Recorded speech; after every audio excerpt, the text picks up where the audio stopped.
In diesem Video kommen wir der Geschichte Perus und vor allem der Inka nochmal näher. Wir besuchen die Salinas de Maras, verschiedene archäologische Stätten wie zum Beispiel die von Pisac und erkunden die schöne Stadt Cusco. Schön, dass ihr wieder mit dabei seid. Gehen wir zu Machu Picchu. Ist das ja hier 10 oder so groß wahrscheinlich. Und wie viele Treppen bist du heute schon gegangen? Zu viele. Also den besten Hüpfsprung hat auf jeden Fall das Alpaka. Been feeling like every day's a vacation, like we're on an ultimate getaway. Been talking about it, but now we made it. Oh, so let's take it slow.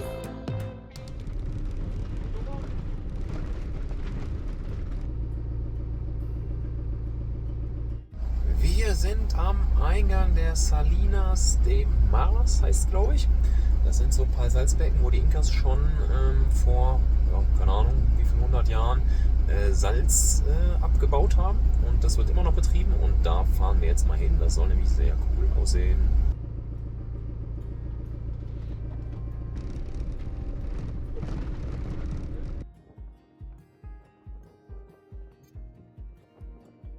Da unten ist der Parkplatz, gibt wohl eine Schlange. Und das sind die Salzbecken. Wir haben jetzt einfach mal hier an der Straße geparkt, weil nämlich wir wollten uns nicht in die Schlange unten stellen. Und jetzt gehen wir die paar Meter zum Eingang. Tausende schimmernde Becken, die sich wie ein Mosaik über den Berghang legen.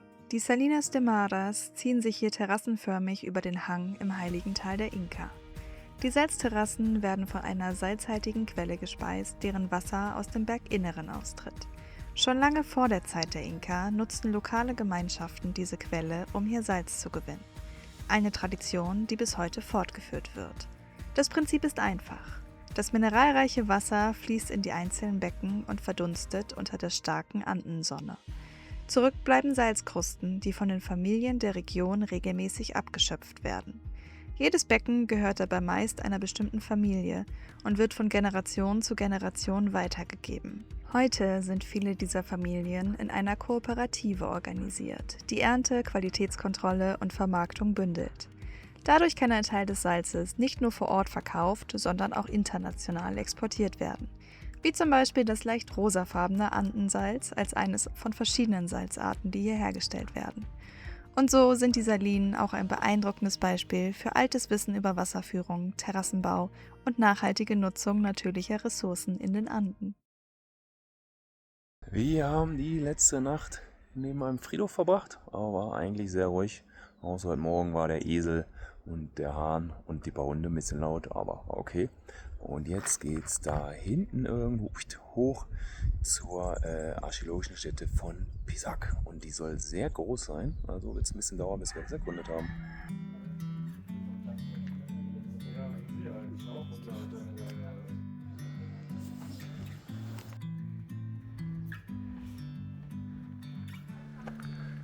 Die ersten Terrassen. Und wir sind heute die ersten, die reingegangen sind. Hier unten. Die archäologische Stätte von Pisac gehört wohl zu den beeindruckendsten Inka-Anlagen im Heiligen Tal. Von hier aus eröffnet sich ein weiter Blick über das gesamte Tal und die umliegenden Berge. Die Anlage entstand vermutlich im 15. Jahrhundert und erfüllte mehrere Funktionen gleichzeitig. Die Anlage diente als militärischer Kontrollpunkt, als religiöses Zentrum und als landwirtschaftliche Produktionsstätte. Es geht mal wieder Treppen hoch und wahrscheinlich die ganze Zeit, bis wir oben sind.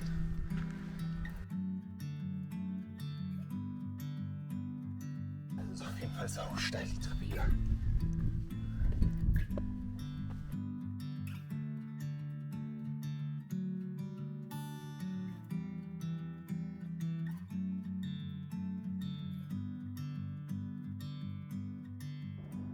Von hier oben sieht es gar nicht mehr so steil aus, aber war schon ganz schön steil. Und ganz da unten kann man sogar noch einen Camper sehen, aber ganz, ganz klein. Der archäologische Komplex erstreckt sich über mehrere Kilometer entlang eines Bergrückens und besteht aus verschiedenen Bereichen mit jeweils eigenen Funktionen. Es gibt Wohnviertel, in denen vermutlich Priester, Verwalter und Bewohner lebten. Außerdem finden sich Zeremonialplätze und Tempelanlagen, die für religiöse Rituale genutzt wurden. Wie in vielen Inka-Städten spielte auch in Pisac die Verehrung der Sonne eine zentrale Rolle. Hier in der Anlage befindet sich ein sogenannter Intihuatana-Stein, was sinngemäß Ort, an dem die Sonne angebunden wird, bedeutet. Die Inka nutzten solche Steine vermutlich, um den Lauf der Sonne zu beobachten. Besonders zu bestimmten Zeiten im Jahr, etwa zu den Sonnenwenden, konnten die Schatten des Steins Hinweise auf wichtige Zeitpunkte im Kalender geben. Der Ausdruck „die Sonne anbinden“ ist dabei symbolisch zu verstehen. Rituale sollten sicherstellen, dass die Sonne ihren Lauf am Himmel fortsetzt und damit das Gleichgewicht der Welt erhalten bleibt.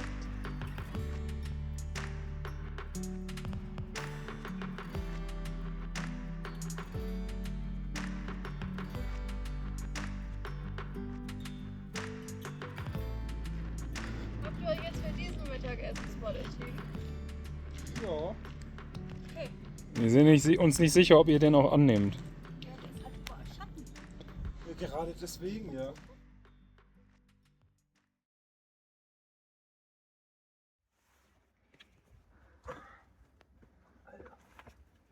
Das ist der einzige Weg? Oh.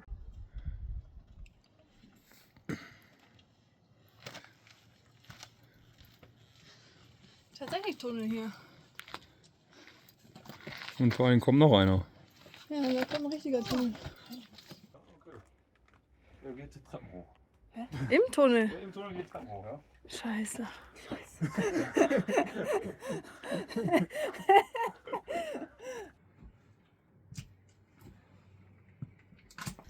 Und wie viele Treppen bist du heute schon gegangen? Zu viele.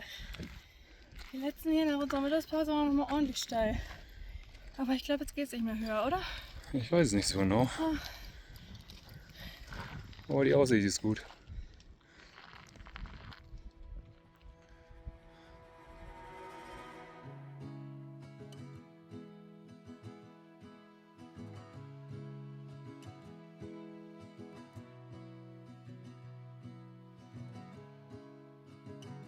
Das Innere ist aber schon sehr dick. Hallo, das hat viel Wolle. Das Wetter heute ist einfach ein Traum und wir sind jetzt im oberen Teil angekommen auf 3500 Meter und hier ist noch relativ viel. Jetzt noch gar nicht, es ist auch schon wieder sehr windig. Hier sind überall Gebäude.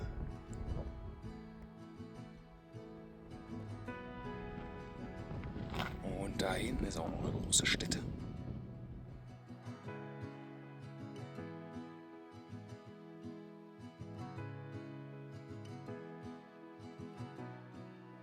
Besonders imposant sind auch hier die riesigen Terrassenanlagen, die sich über die steilen Berghänge rund um Pisac ziehen. Diese Terrassen erfüllten mehrere Funktionen gleichzeitig. Sie schufen fruchtbare Anbauflächen, verhinderten Erosion und sorgten dafür, dass Wasser kontrolliert abfließen konnte. Durch verschiedene Höhenlagen entstanden außerdem verschiedene Mikroklimata, wodurch die Inka eine große Vielfalt an Pflanzen anbauen konnten. Also die Dimensionen dieser Städte sind schon riesig. Im Gegensatz zu Machu Picchu ist das hier 10-mal so groß wahrscheinlich. Schon seit x Stunden unterwegs. Und jetzt gerade mal am höchsten Punkt angekommen, ist dann alles nochmal runter.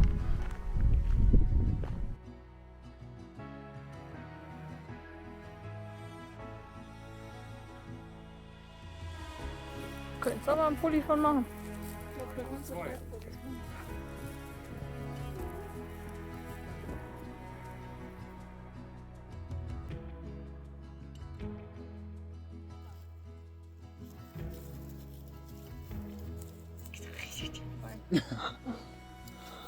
Da unten in der Kniekehle, da ist noch schön. Du bist aber auch ganz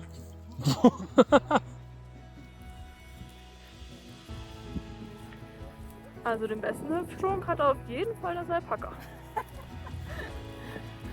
Memo an Audio, das nicht rausgeht.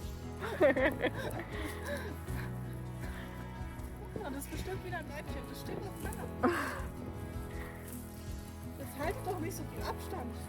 Das weiß ich nicht. Quatsch.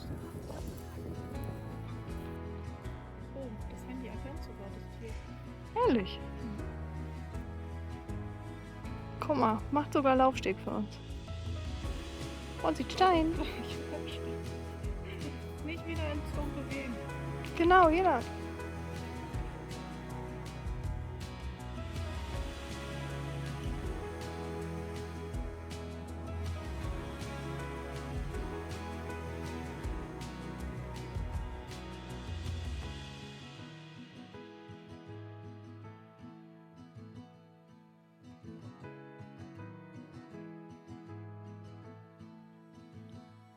Nach rund 10 Kilometern, mehr als 500 Höhenmetern und über 6 Stunden sind wir zurück im kleinen Ort, der wirklich sehr nett ist. Und was uns am besten gefällt? Der Markt mit seinen vielfältigen und bunten Ständen, wo wir direkt zuschlagen mussten. Okay, wer trägt das freiwillig? Deine Frau? Dann haben wir aber alles, oder? Brot könnten wir noch gebrauchen, wir haben kein Brot. Also auf der Straße, wo wir hochgefahren sind, gab es sogar einen Sauerteigbäcker. Unsere Einkäufe. Müssen wir jetzt mal verstauen.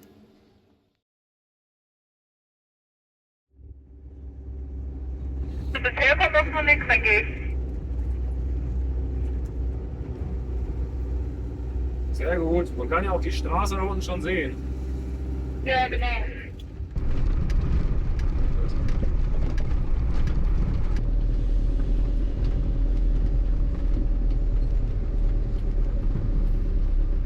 Buenos dias. Wir probieren Martin, wie das bei euch drüben passt. Wenn nicht, fahre ich hier nochmal einen halben Meter rüber, aber ich wollte ihm jetzt auch hier auf den Schoß kriechen. Ja, also wenn ich da jetzt reinfahre, dann wird es bei uns sehr kuschelig, ne? Dann fahre ich da nochmal ein paar Zentimeter rüber. Es geht für uns weiter in die schöne Stadt Cusco. Wir steuern einen Campingplatz am Rande der Stadt an, der ein Camper-Hotspot ist. Von hier aus können wir sogar in die Stadt laufen und nutzen direkt die Gelegenheit.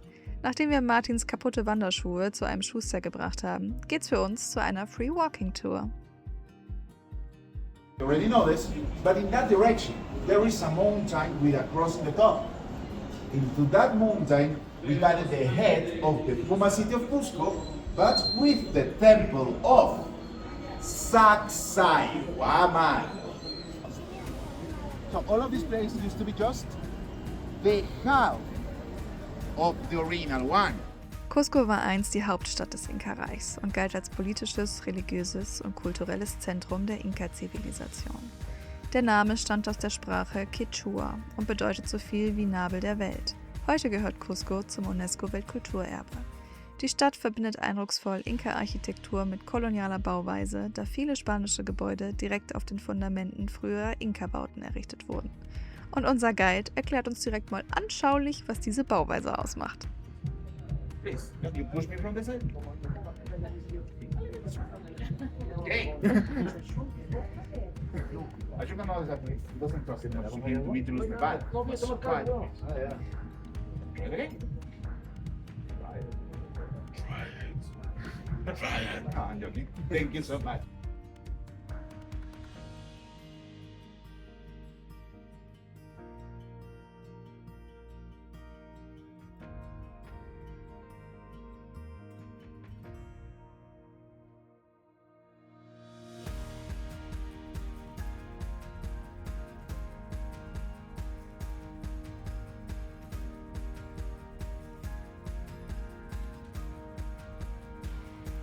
It's more clear.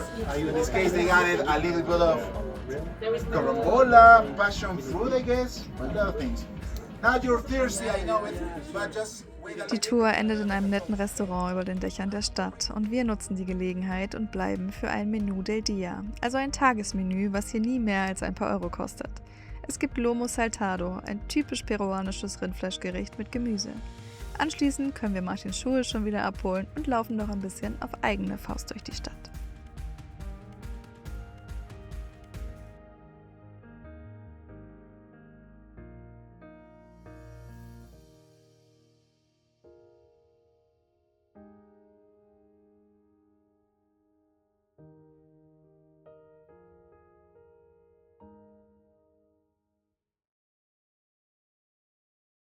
Wir saßen gerade beim leckeren Nutella-Brot und da hat die Campground-Besitzerin unser Paket gebracht. Hoffen wir mal, dass wir damit das Klappern, was wir haben, wegkriegen.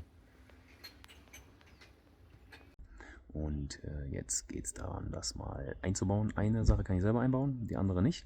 In der Hoffnung, dass es das erste ist, was ich selber einbauen kann und damit unser Problem gelöst ist, müssen wir nicht in der Werkstatt. Und zwar haben wir bei Verschränkung und bei leichten Kurvenfahrten ein Klacken vorne, links stärker, rechts auch manchmal. Und schauen wir mal, ob wir das jetzt hier einfach gelöst bekommen. Die Hoffnung ist, dass es von den Stabis kommt und dass ich einfach nur hier die Gummis, die hier zwischen sitzen, ersetzen muss. Hier ist schon mal raus. Und ich sag mal so, ne, der Gummi, der hat es hinter sich. Ich hoffe nur, dass die neuen Gummis passen. Naja, ne. Ich sag mal, hier sieht man schon Metall durch. Kein Wunder, dass das klackt. Oh, nee, der geht da so nicht rein, ne? Oder müssen wir vielleicht doch kalt machen und dann versuchen einzupressen und dann noch mit ein bisschen Gleitmittel, ne? Die erste Buchse ist drin, das war mal eine sehr schwierige Geburt. Jetzt fehlen noch 3. Das Einpressen der Schraubzwinge hat leider nicht funktioniert. Deswegen hat Martin sich eine Vorrichtung aus einer Gewindestange und einer großen Nuss gebaut, was deutlich besser funktioniert. So. Naja, aber wahrscheinlich schon dran, ne? Immer wieder los, um zu kontrollieren, dass da auch richtig wandert.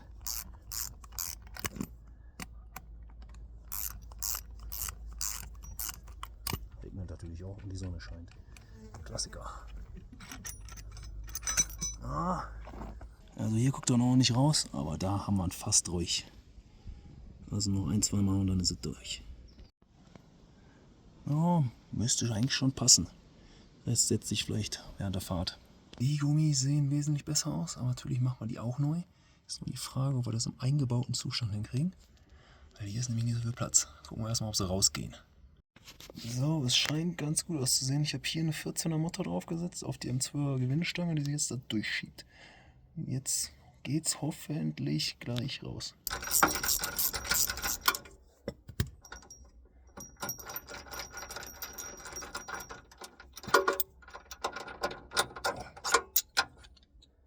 Ist doch fast.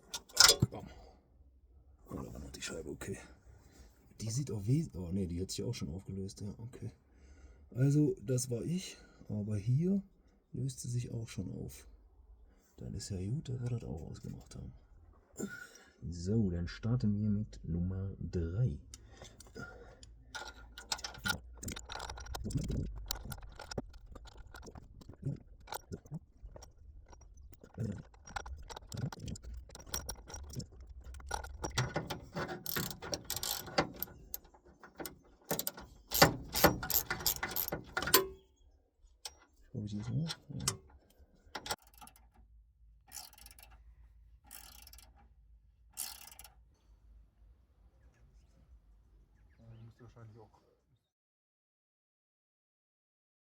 Nachdem es gestern schon dunkel wurde, wurde der finale Einbau also auf den nächsten Tag verschoben.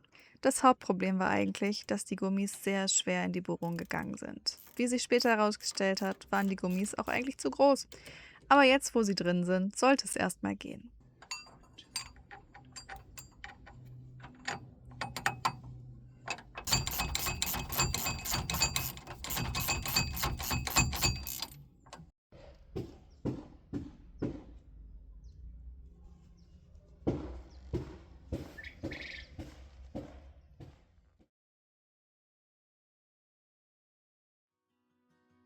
Nur ein paar Gehminuten vom Campground entfernt liegt die archäologische Stätte Saksai Woman, von der wir bei der Stadtführung schon einiges gehört hatten.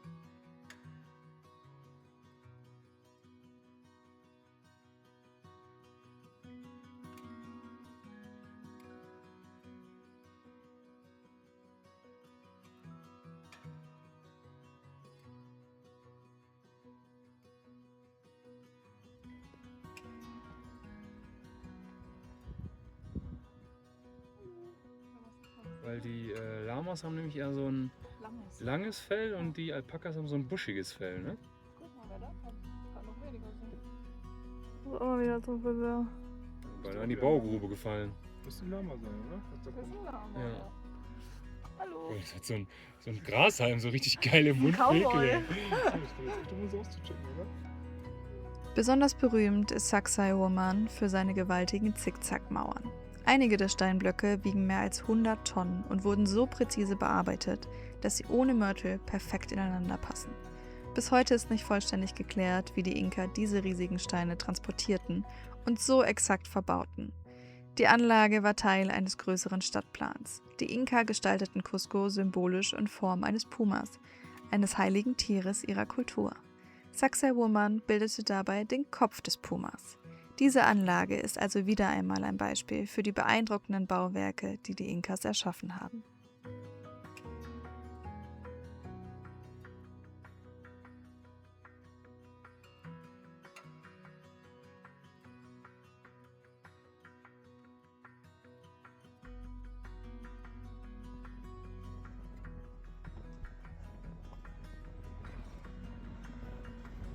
Schon eng, ne? Aber ganz witzig.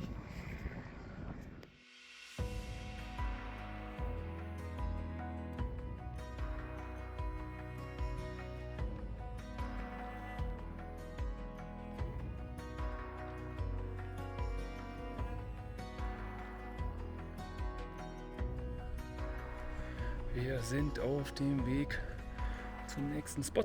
Und zwar ist hier eine Christusstatue. Und wahrscheinlich hat man noch mal einen guten Blick über Cusco. Aber ist ganz schön anstrengend. Irgendwie bekommen wir heute alle schwer Luft. Aber wir sind auf 3600 Meter. Nicht ganz verwunderlich.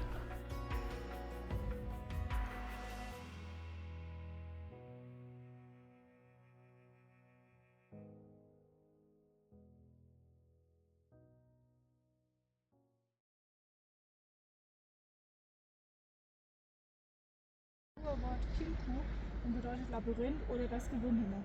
Cuenco ist bekannt für einige der umfangreichsten geschnitzten Felskomplexe in der Region Cusco.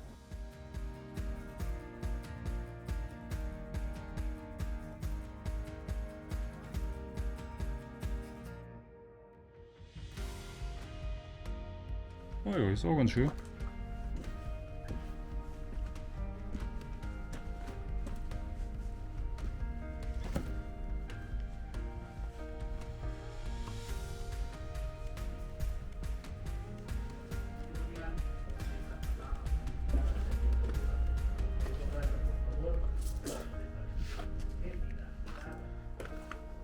Okay.